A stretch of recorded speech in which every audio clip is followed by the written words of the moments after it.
So I recently pulled the heads out of my van to replace the leaking head gaskets.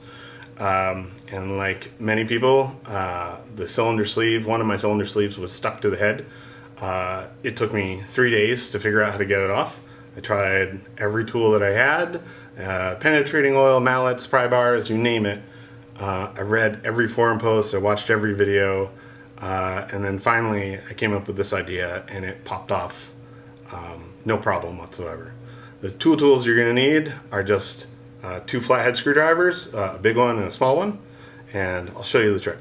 On your cylinder sleeves, there's these 2 tabs here, and you're supposed to stick a pry bar screwdriver down when you pull your head off and lever it against the head like this to push them off of the heads. But if it's stuck, that won't work. So the trick is take your long screwdriver, get it on the tab of the stuck cylinder, and then take the small screwdriver, stick it in behind it, and then you lever like that, and it creates a very short fulcrum, and your cylinder sleeve will pop right off. Instead of the fulcrum being way up here, the fulcrum's right there, so your lever is much shorter, giving you way more torque to pop the head off. So you may be like me and wondering whether you should replace your head gaskets if they're leaking. Of course, GoSD, in my search to figure out how to get them off, actually lists this as reason number 3 why, if your head gaskets are leaking, you shouldn't replace your head gaskets. Instead, you should throw out your whole engine and buy a new engine from them, to the surprise of, I'm sure, no one that's familiar with GoSD. So if you have leaking head gaskets, you definitely should fix that, and you should fix it right away.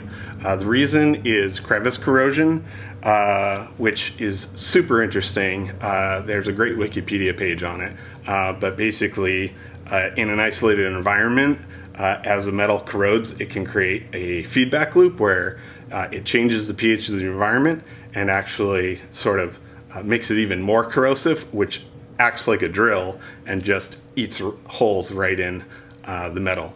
Here you can see some of the pitting that I had in my head. So this is, that's actually, that little pit there is actually 5 millimeters deep. And the thing is, right here, it's only 7 millimeters deep. So I've only got 2 millimeters left to go before this actually turns into a hole. And when I popped my head gaskets off, they were so destroyed. Clearly something had been eating away at them that they actually, I can stick my finger right through there. And same with this one, you can stick a finger right through there. For context, my heads have been leaking for 5 or 10 years, but not very much. The things you need to do if you want to pull your heads: drain your fluids, your oil and your coolant. If your head gaskets are leaking, you probably want to do a coolant flush anyway. Pop your exhaust headers off, pop your intake headers off, and disconnect the couple coolant hoses that go to it.